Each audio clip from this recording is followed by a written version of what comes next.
El 6 de junio de 2018, Parrot anunció en Nueva York su nuevo dron, el Anafi, un producto en el que lleva trabajando un par de años y que va directamente a competir contra el Mavic Air, a un precio de 699 eurodólares, porque van a mantener el precio en todo el mundo, 100 menos que el producto de DJI. ¿Pero es este un producto para ti? En este vídeo voy a hablar de las cosas buenas y de las cosas no tan buenas para que lo tengas claro antes de hacer la reserva. ¡Vamos!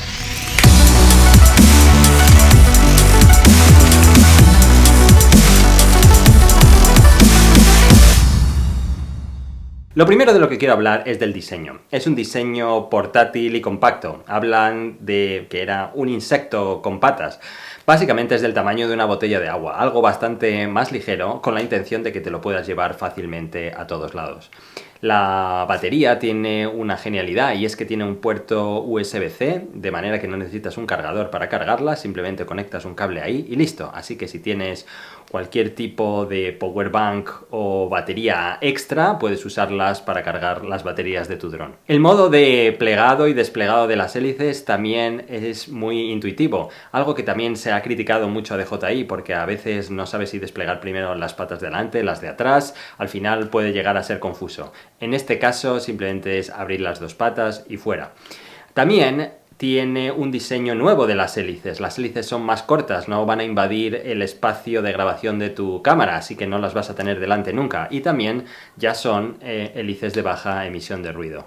Es un producto que ronda los 320 gramos, para que os hagáis una idea, es algo más que el Spark y algo menos que el Mavic Air, como digo, con la intención de que sea fácilmente portable. Pero hablemos de especificaciones. Velocidad máxima en torno a 53 km por hora, soporta vientos de hasta 50 km por hora, lo cual es sorprendente. Tiene una duración de vuelo en cada batería en condiciones óptimas, recordar que esto es sobre el papel, de unos 25 minutos y la capacidad son 2700 mAh.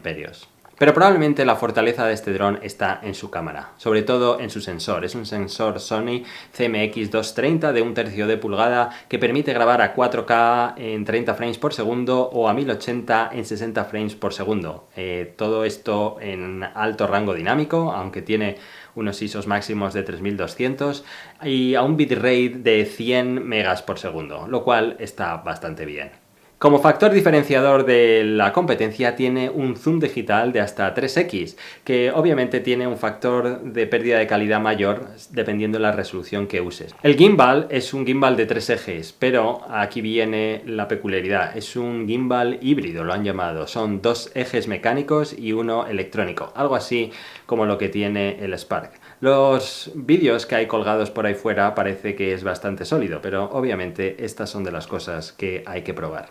Como factor diferenciador está la posición de la cámara. Puedes grabar hacia adelante, puedes grabar hacia abajo y también puedes grabar hacia arriba. Y dirás, ¿y para qué quiero grabar hacia arriba? ¿Dónde está la gracia de eso? Obviamente no vas a querer grabar el cielo, pero imagínate un punto de interés que tienes a esta altura y que puedes bajar hasta abajo, mirar hacia arriba y luego volver a mirar hacia abajo y ponerte a su lado. Algo así como un punto de interés, pero en el eje de las síes, digamos. Pues ahí hay unas posibilidades creativas interesantes.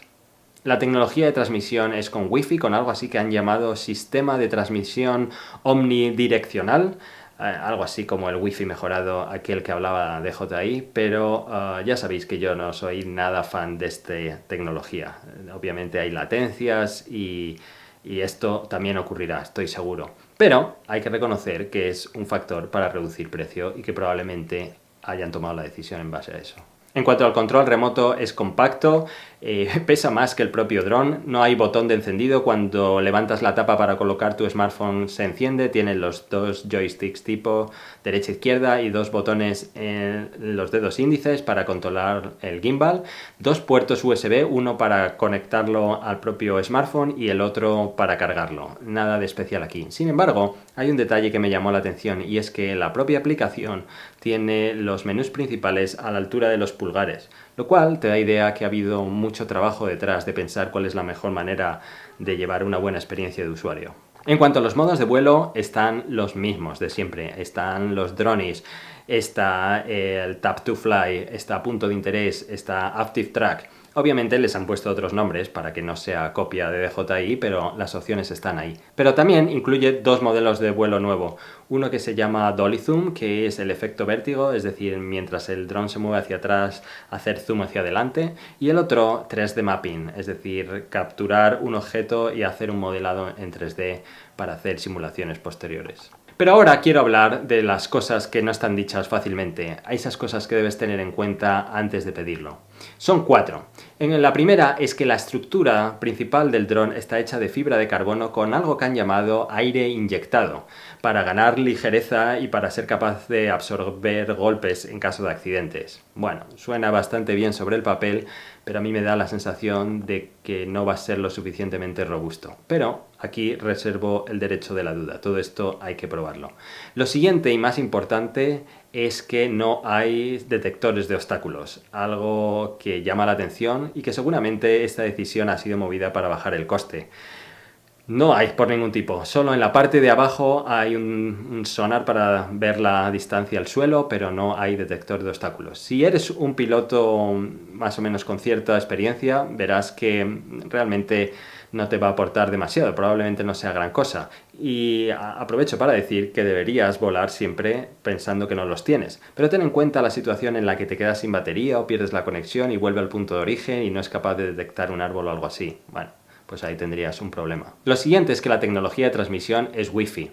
Entiendo que este es un dron de $700 y que esta es una manera también de reducir costes. Sin embargo, ten en cuenta que no es la mejor de las transmisiones y que hay latencias y errores a tener en cuenta. Y por último, y esta es probablemente la más polémica de todas, es que está muy escondido por ahí, pero dice que la aplicación tiene futuras actualizaciones bajo pago. Es decir, que si vienen nuevos modos de vuelo, que si vienen, pongamos, nuevos tratamientos de color, que si viene cualquier otra funcionalidad, probablemente tengas que pagar por ello. Entonces, ¿a quién va dirigido este dron? Bueno, pues va dirigido al viajero ocasional, a ese tipo de usuarios que pueden llevar su dron encima para tener planes diferentes, a aquel usuario de deportes de riesgo que quiere lanzar su dron al aire para hacer unas capturas nuevas, ese tipo de cosas. Pero si quieres hacer algo más avanzado, obviamente este producto no es para ti. ¿Han pillado a DJI desprevenido con esta jugada? Pues yo creo que sí. ¿Y qué pueden hacer ellos ahora mismo? Lo único que pueden hacer para competir es hacer una bajada salvaje de precio. Y es algo que yo personalmente veo posible, podrían hacerlo. Así que si vas a hacer tu reserva, yo esperaría unas semanas a ver qué pasa. Personalmente veo con muy buenos ojos este producto, me alegro que Parrot haya sido capaz de mover ficha y plantar cara en este mercado y creo que la competencia es buena, estaba quedando todo muy monopolizado y eso no era nada bueno para nosotros. Así que nada más, se puede reservar ya en la propia web de Parrot, se pone a la venta el 2 de julio y tan pronto como me haga con uno, haré todos los vídeos que pueda.